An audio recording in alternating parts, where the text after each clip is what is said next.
السلام عليكم ورحمة الله وبركاته. ازيكم حبايبي طلبة وطالبات الصف الثالث الإعدادي، عاملين ايه؟ يا رب جميعا تكونوا بخير. في الفيديو ده هنذاكر أول درس تاريخ عندنا بعنوان ثورة 23 يوليو 1952. طبعا كلكم عارفين ان احنا كان عندنا في الوقت ده نظام اسمه النظام الملكي، وكان عندنا مصر دولة محتلة من بريطانيا او من الانجليز. المهم اتجمع مجموعة من الضباط الاحرار في الجيش المصري وعملوا لنفسهم تنظيم اسمه تنظيم الضباط الاحرار، وقرروا ان هم عايزين يقضوا على شوية حاجات، من ضمنها النظام الملكي ومن ضمنها الاحتلال، ويخلوا مصر دولة مستقلة فيها نظام جمهوري أو جمهورية، فيها نظام دستوري، حياة دستورية. فقرروا يقضوا على الحاجات اللي كانت موجودة وحشة كلها بكل أشكالها، ويعملوا حاجات كويسة جديدة في صالح المصريين. طبعا ده بعد معاناة مصر سواء تحت الاحتلال البريطاني أو حتى كمان من قبله، إن كان بقى تحت الحكم العثماني وغيره. تمام. الثورة بتاعتنا اللي هنتكلم عن أسبابها ونتائجها وعن كل حاجة تخصها، المؤرخين وهم بيتكلموا عنها قالوا فيها رأيين. الرأي الأول بيقول لي تكتسب ان الثورة دي بتكتسب أهمية كبيرة. يعني ايه؟ يعني الثورة دي كانت حاجة مهمة جدا جدا. طب ليه؟ لما تركته من آثار على أغلب الحركات التحررية.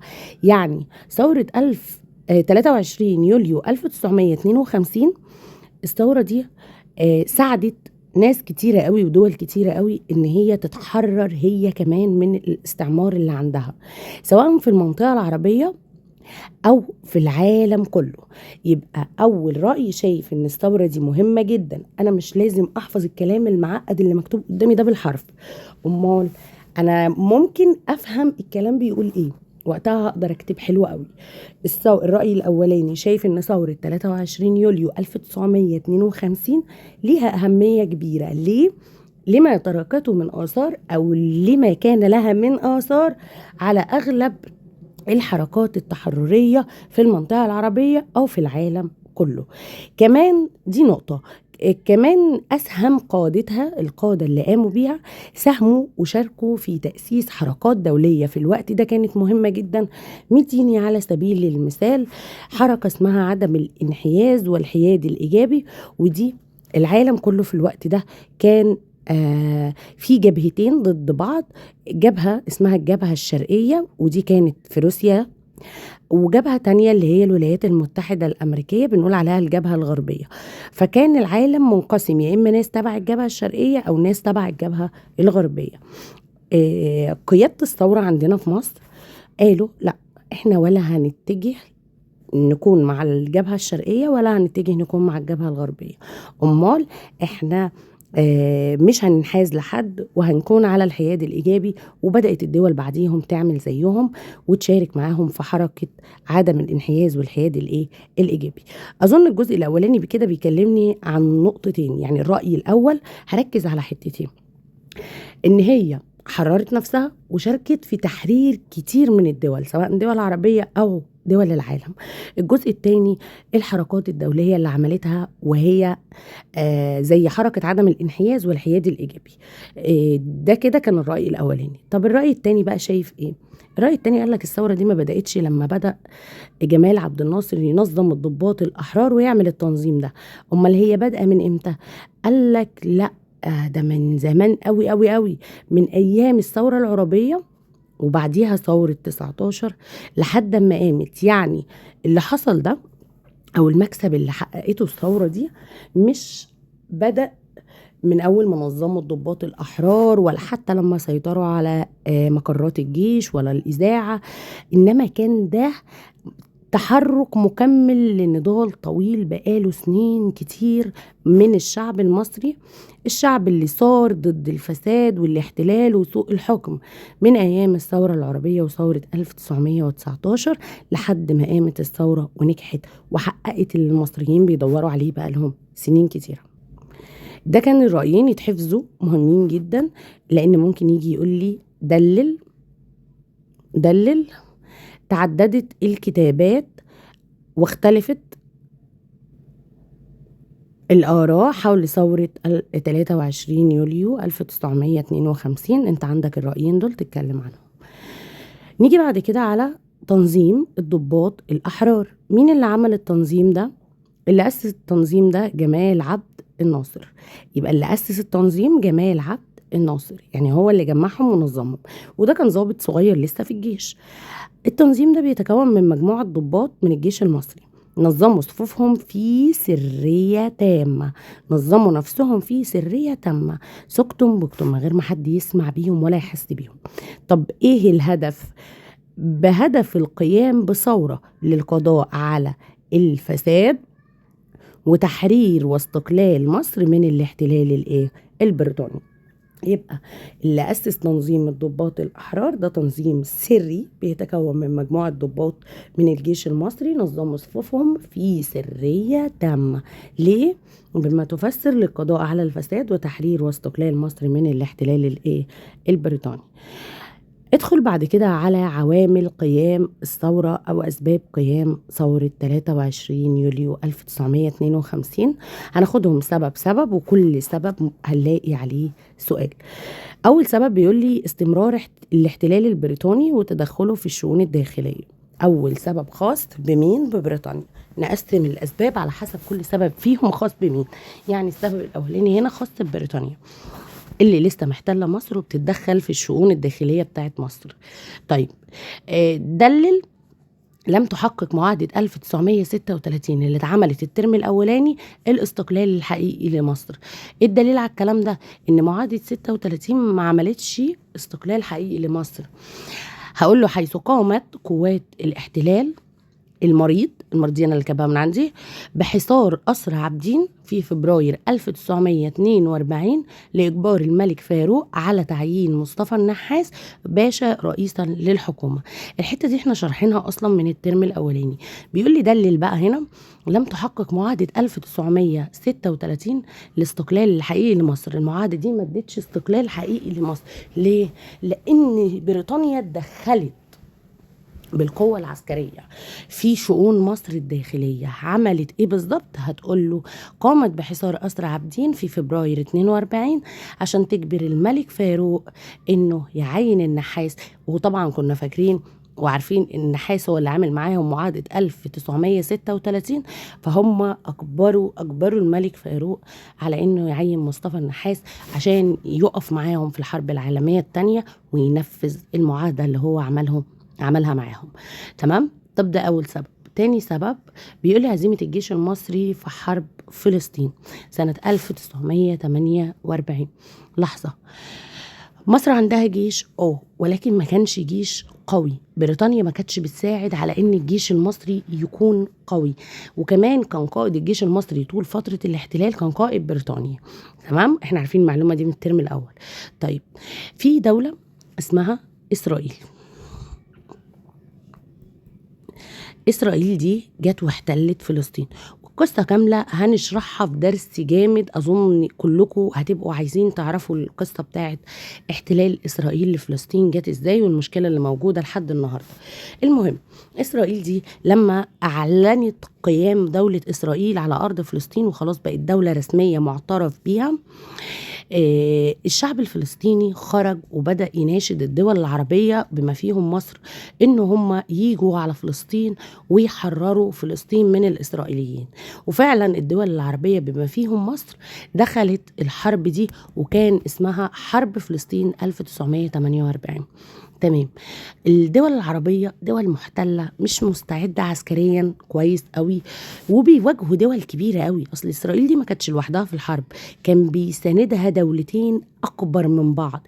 كان بيساندها بريطانيا وكان بيساندها كمان الولايات المتحدة اللي هي أمريكا. فباين مين الجبهة اللي تكسب ومين الجبهة اللي تخسر.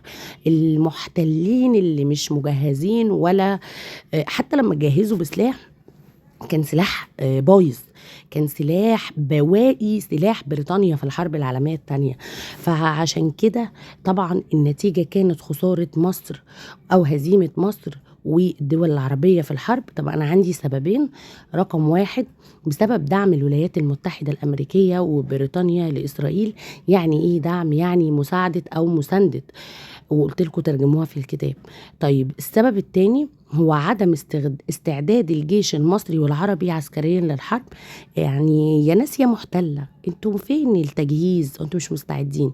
هم فاكرين ان هم جهزوا نفسهم ولموا السلاح ولموا الرجالة وراحوا يحاربوا، ولكن اكتشفوا ان هم مش مستعدين نهائي، فكانت النتيجة طبعا الايه؟ الهزيمة. تمام.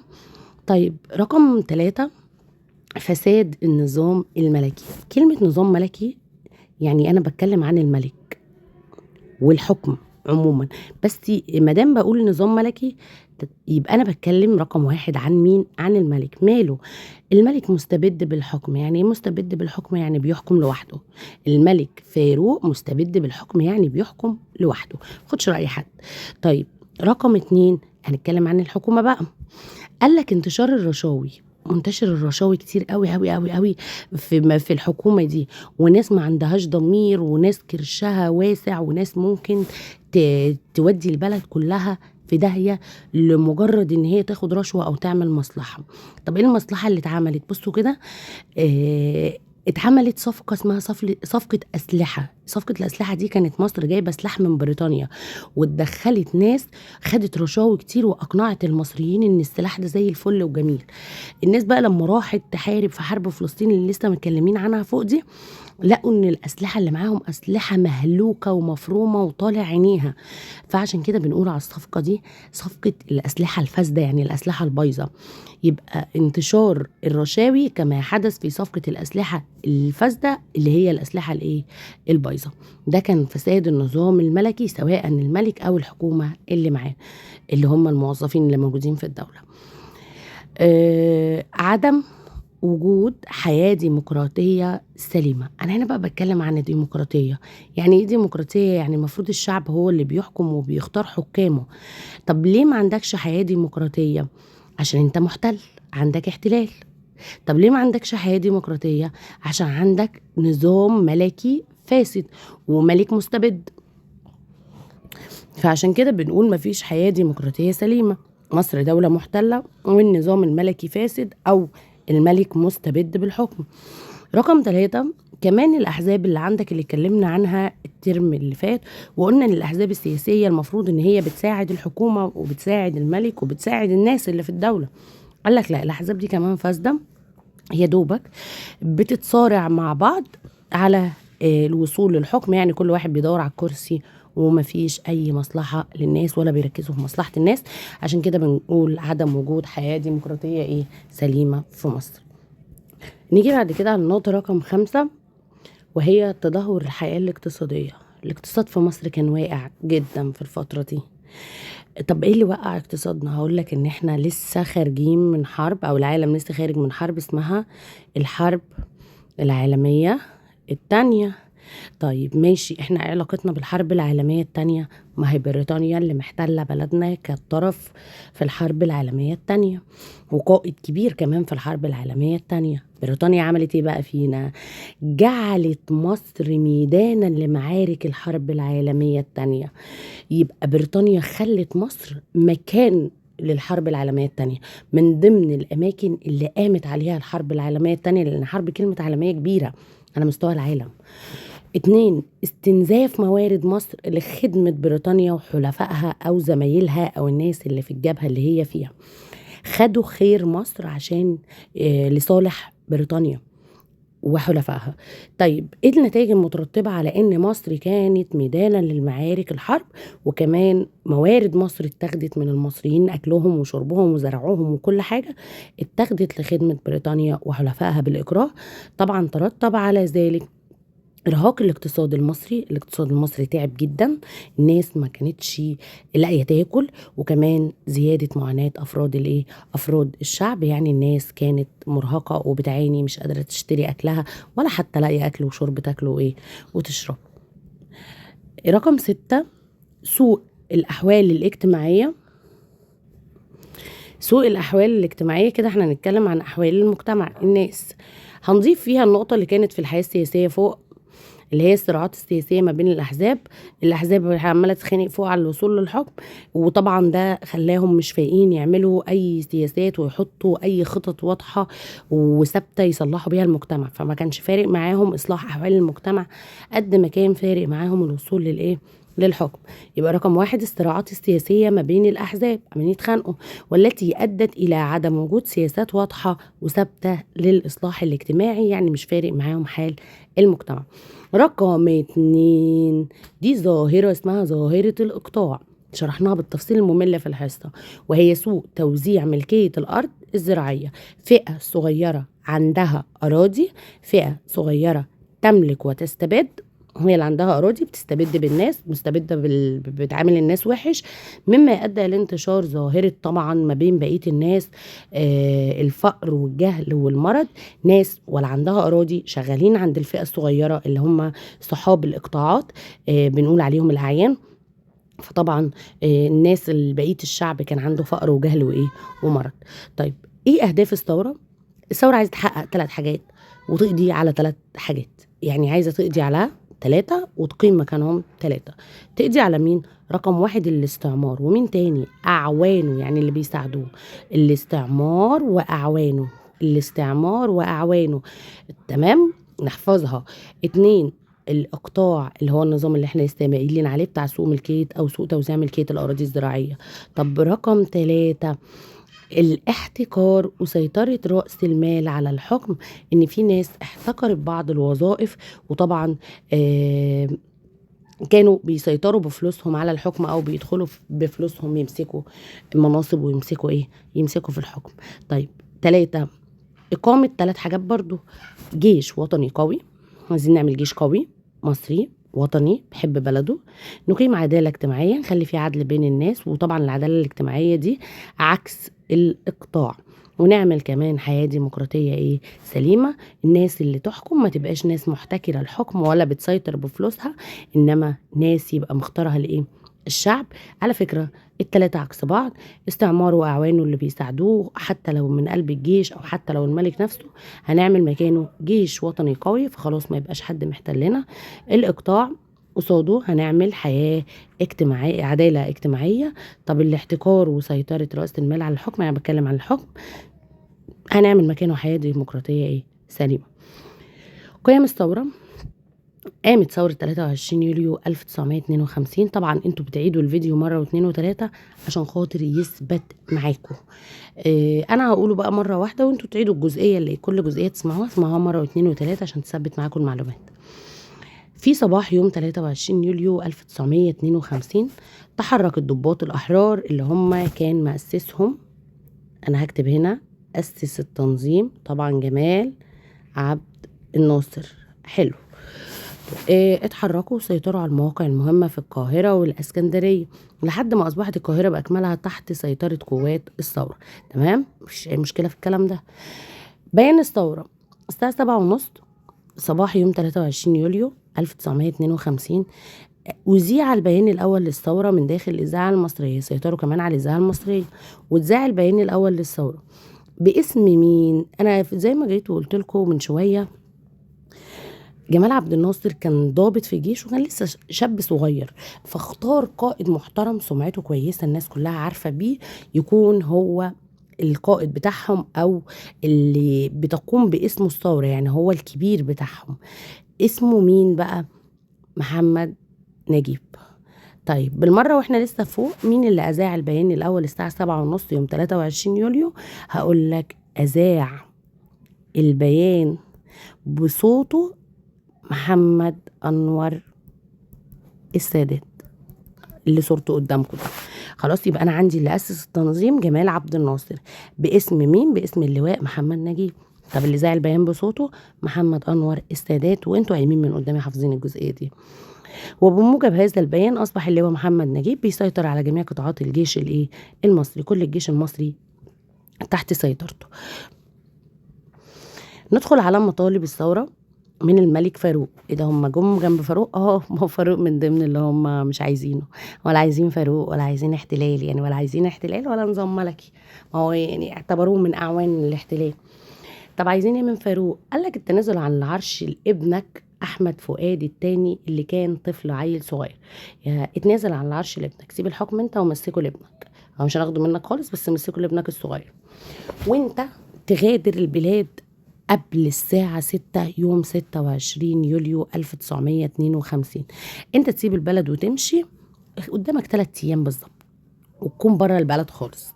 يبقى اول طلب اتطلب منه التنازل عن العرش لابنه احمد فؤاد الثاني اللي كان طفل، ومغادرة البلاد قبل الساعة 6 من مساء يوم 26 يوليو. زي ما قلت لكم قدامك 3 ايام وتكون سبت البلد.